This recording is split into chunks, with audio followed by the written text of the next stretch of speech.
Frères et sœurs, bonjour. J'espère que vous allez très bien.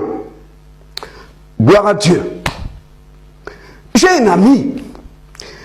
Il me dit tout le temps, Teddy, Jésus, Jésus, Jésus, tu fais quoi avec ça? Nous sommes des Kamites, nous sommes des Noirs. Notre solution, c'est dans le culte des ancêtres. Jésus, c'est le Dieu des Blancs. Toi, tu es Kamite. Jésus, Jésus, Jésus, c'est le Dieu des Blancs. Tu fais quoi avec ça? Il n'est pas le seul. Ces derniers temps, on entend beaucoup de bruit, Kamite, Kamite, Kamite. C'est vrai que l'Afrique avant s'appelait Kama. C'est pourquoi les Africains, les Noirs, sont des Kamites. Ok. Nous savons tous que le kamitisme n'est pas une religion, c'est de la spiritualité. D'accord? Mais lorsqu'on nous dit retour aux sources, quelle source? On est toujours aux sources. On a toujours l'héritage de la vallée du Nil, l'héritage de nos ancêtres. On l'a toujours. Toute cette sorcellerie que nous avons dans nos familles, au village, c'est l'héritage de l'Égypte. Vous avez des gens, ils ne peuvent même pas boire sans verser un tout petit peu par terre. Ils donnent aux ancêtres. Mais on est toujours dedans. Nos ancêtres ont migré dans toute l'Afrique, mais on a toujours le dépôt. On l'a toujours. Les Rosicruciens, par exemple, ils sont à la source. Ils vénèrent les dieux égyptiens. On nous dit retour au culte des ancêtres. Vous savez, un jour, je suis allé voir un vieillard du village pour qu'il me raconte un peu comment les choses se passaient dans le culte des ancêtres. Il m'a dit, il fallait rester jusqu'à 25 ans sans connaître une femme. Il fallait être vierge jusqu'à 25 ans. Le sorcier le plus puissant du village, il sortait le matin vers 3 heures. Il fait le tour du village. Il est en train de parler aux femmes du village en leur disant, demain, aucune femme ne doit aller à tel endroit, après la rivière ou après le fleuve, parce qu'on fera certaines choses là-bas. Les femmes comprenaient le message. Et à cet endroit de la forêt, les anciens vont creuser une fosse. Et quand la nuit arrive, le père ou le grand-père, accompagné du jeune homme, on vous amène là-bas. Une fois arrivé à cet endroit, tout autour de la fosse, ils ont placé les crânes de leur père, les crânes. Le rituel se fera dans la fosse avec le plus vieux du village. Il fait nuit. Ton père t'appelle à côté. Mon fils, ça c'est pas un jeu. Tu risques de mourir. On ne joue pas avec ça. Dis-moi la vérité. Tu n'as jamais couché avec une fille? Non, papa. C'est vrai? Non, papa. Quand tu descends dans la fosse, le plus vieux est là-bas. L'initiation, le rituel se passe dans la fosse. Quand tu sortiras de là, parce qu'il faut comprendre que pendant que ce sorcier est en train de t'initier dans la fosse, pendant ce temps, ton père, le grand-père, tout le monde est en train de chanter les chants guerriers. Quand tu sors de la fosse, tu as autour de tes hanches une peau de panthère. On te donne un gris-gris. On te dit ton avenir est lié à ce gris-gris, toi et ta descendance. Tu sors de la fosse et on te dit d'aller au village seul. Il faut comprendre que quand tu sors de cette fosse où le rituel a eu lieu avec le sorcier du village, tu n'es plus la même personne. Parce que pour retrouver le village dans l'obscurité totale, il te faut des yeux spirituels. tu peux maintenant voir dans le monde astral, après l'initiation. Et c'est comme ça, dans la forêt, dans le noir total, tu arrives au village.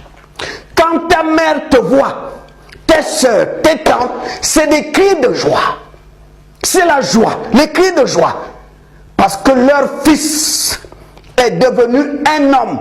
Il faut comprendre qu'à cette époque, tu étais considéré comme un homme complet, que si seulement si tu peux agir dans le monde physique et dans le monde spirituel.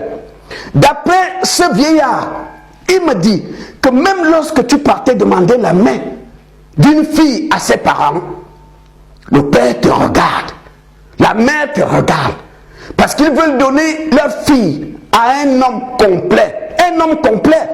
Celui qui n'avait pas le pouvoir occulte n'était pas considéré comme un homme complet. Le beau-père te regarde. Il dit oui, je te donne ma fille.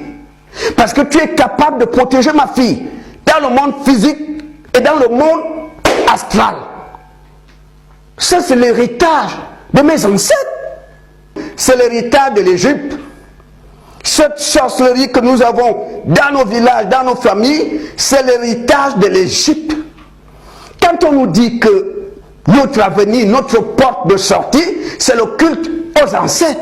Je suis désolé, quand je vois la misère, la pauvreté de ces sorciers, même si la nuit, ils sont puissants, mais la journée ne sont rien. On nous dit retour aux sources, au culte des ancêtres. C'est que lorsque tu sors de la fosse, dans la forêt, on t'a donné un pouvoir que tu vas transmettre de génération en génération. Tu vas donner ce pouvoir à l'un de tes enfants. L'enfant que tu estimes être le plus sérieux parmi tes enfants. C'est lui que tu transmets le pouvoir. Et mon père m'avait dit un jour, qu'attention, si tu vois l'hirondelle entrer dans ta maison, il ne faut pas le tuer. C'est le totem.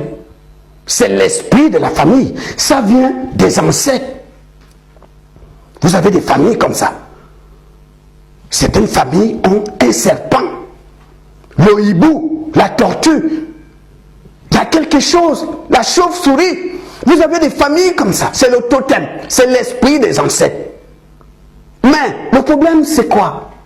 Ces esprits-là ne travaillent pas gratuitement. Un ami du quartier, on habitait le même quartier, il me dit, bon, Teddy, je fais un petit tour au village, c'est pour une semaine. Donc si tu ne me vois pas, je suis au village. Je lui ai dit, quel est le problème? Tu n'es pas au courant, mais il y a la fonction publique qui organise un concours des officiers de douane. Moi j'ai déposé mon dossier, je m'en vais au village, donner la nourriture aux ancêtres. Il est allé là-bas. Moi, je n'étais même pas au courant qu'il y a un concours. Il est allé faire une semaine. Au retour, il m'a raconté tout. On lui a dit, pour que tu puisses avoir la bénédiction, les faveurs des ancêtres, il faut donner à manger. Le gars a acheté un mouton. Ils l'ont égorgé. Ils ont préparé. Ils ont fait des prières incantatoires. Ils ont invoqué les ancêtres. Lui-même a parlé à ses ancêtres. On lui a dit, quand tu rentres là, tu ne touches pas ta femme. Le rapport sexuel, c'est après l'examen. Il faut respecter ça. Ne couche pas avec ta femme. Le gars est venu, même sa femme était étonnée de le voir dormir au salon. Il a respecté tout. Qu'est-ce qu'il a été déçu 2 semaines après, lors de la proclamation? Il n'a pas eu le concours de la douane. Il était déçu. Il a invoqué les ancêtres. Il leur a même offert un mouton. Il rentre, il n'a pas le concours. Un jour, alors que j'étais à la fenêtre, je l'ai vu passer, un peu à distance. Je lui ai dit, Alex, ça va? Tes ancêtres sont des bandits. Hein? Ils ont bouffé ton mouton. Il m'a dit, Teddy, tu as raison. Frères et sœurs, retour aux sources. Quelles sources? Les sources de la sorcellerie. Parce que ce vieux me dit que pour être un homme, il fallait être capable d'agir dans le monde physique et spirituel, C'est ça la source de mes ancêtres. Il fallait que tout le monde soit sorcier. Là, tu es un homme, à leur époque. Et on nous dit de retourner à ces choses-là, d'invoquer les morts, d'invoquer les ancêtres. C'est pourquoi je peux juste vous dire que les fanatiques de cette histoire du culte aux ancêtres ne sont rien que des sorciers et des sorcières. Que des sorciers. Parce que c'est l'initiation à la sorcellerie. Dans ce milieu-là, si tu n'as pas le ventre, tu ne vaux rien. Et quel avenir on aura de ces choses-là? Toute cette sorcellerie qui est au milieu de nous, dans nos familles, dans nos villages, vient d'Égypte. C'est l'héritage de nos ancêtres. On l'a toujours. On l'a toujours. On a toujours cet héritage. Jusqu'aujourd'hui. Et ce qu'il faut savoir, d'après ce que ce vieux m'a dit, quand tu sors de ce trou, on te donne un fétiche. Et ce fétiche se transforme parfois en un serpent. On te dit, si un jour tu vois un serpent noir dans la maison, il ne faut pas le tuer, c'est le totem. Ce fétiche parfois peut se transformer en un hibou, l'hirondelle, une tortue. Mais on vous dit, si vous voyez ça à la maison, il ne faut pas tuer. C'est l'esprit de la famille. C'est cet esprit qui vous protège. Ça, c'est le culte des ancêtres. Je vous ai déjà fait mon témoignage. Alors que j'étais encore en classe de première au lycée, je suis tombé gravement malade. Quel examen on ne m'a pas fait à l'hôpital. L'hôpital ne trouvait rien. Quel comprimé, quelle piqûre on ne m'a pas fait. J'avais des symptômes. C'est-à-dire dans ma chair, comme des aiguilles qui se baladent de la tête aux pieds. Comme si à l'intérieur de moi, il y avait plusieurs mains avec des aiguilles qui piquaient partout, dans tout le corps. C'était dur, surtout lorsque ces aiguilles piquaient au niveau du cœur. Je criais comme un bébé.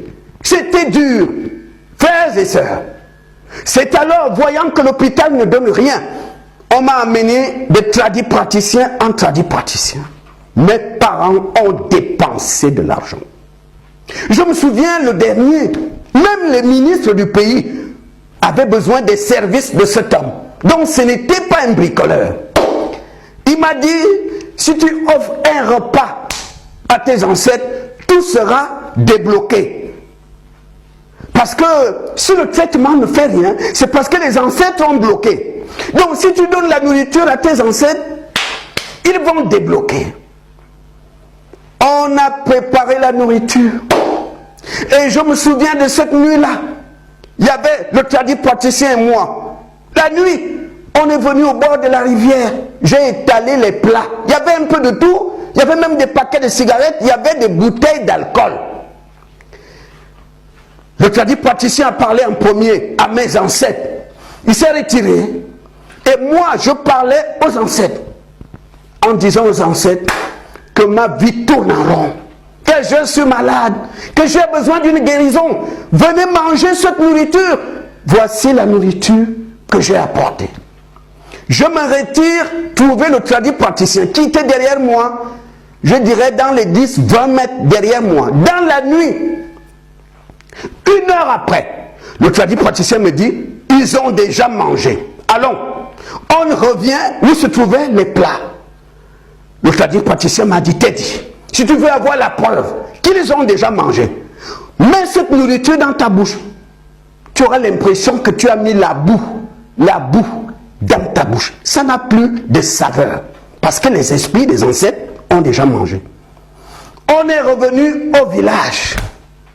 Zéro, aucune guérison. Aucune guérison. Mais je me suis souvenu de quelque chose. Ma mère disait tout le temps, parce qu'elle était catholique, que toute personne qui meurt, qui quitte ce monde, sans avoir le baptême, ira en enfer. J'ai eu le souvenir de ça. Je me suis dit, mon Dieu, puisque l'hôpital ne m'a pas guéri. Les tradipraticiens, zéro. C'est la mort qui m'attend. Donc, avant de mourir, il me faut rapidement le baptême. Je suis allé voir une femme qui s'entendait très bien avec des prêtres de son église, une catholique. Il m'a dit, ok, mon enfant, c'est pas grave. Je vais voir le prêtre demain, puisque tu veux le baptême. Après, son entretien avec le prêtre, elle me dit, ils m'ont dit, vu ton âge, il faut au moins 1 an de pénitence. Ensuite, tu seras baptisé. Je dis, ok. Un jour, alors que j'allais au marché, je croise un ami. Et il a commencé à me parler de Jésus. Moi, je n'étais ni catholique, ni protestant, ni musulman. Je n'étais rien du tout. Pendant qu'il me parlait de Jésus, je vous dis la vérité, ça rentrait là, ça sortait ici. Ça ne m'intéressait pas du tout.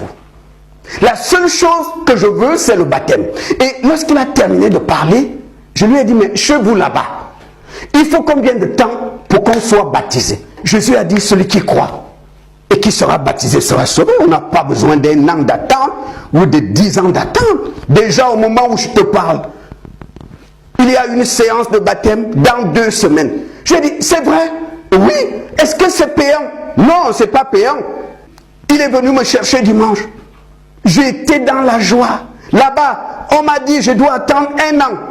Alors qu'ici, c'est 2 semaines. J'étais dans la joie. C'est lui qui vient me chercher chez moi pour m'amener à l'église. Parce qu'il m'avait dit, après la réunion, je vais te présenter au pasteur. Il prendra ton nom pour la séance de baptême qui aura lieu dans 2 semaines. Ce dimanche-là, j'étais à l'église. Tout ce qui a été prêché devant, ça ne m'intéressait pas. La seule chose que moi j'attendais, c'est la fin de la réunion pour donner mon nom à la séance de baptême. À ma grande surprise, je vois cet évangéliste dire, micro à la main, est-ce qu'il y a des malades ici? Jésus guérit les malades. Jésus-Christ est vivant. Je ne m'attendais pas à ça. Je suis allé pour le baptême. Moi, tout ce qui m'intéresse, c'est qu'après leur blablabla, je vais juste donner le nom au pasteur, parce que je veux le baptême qui sera là dans 2 semaines.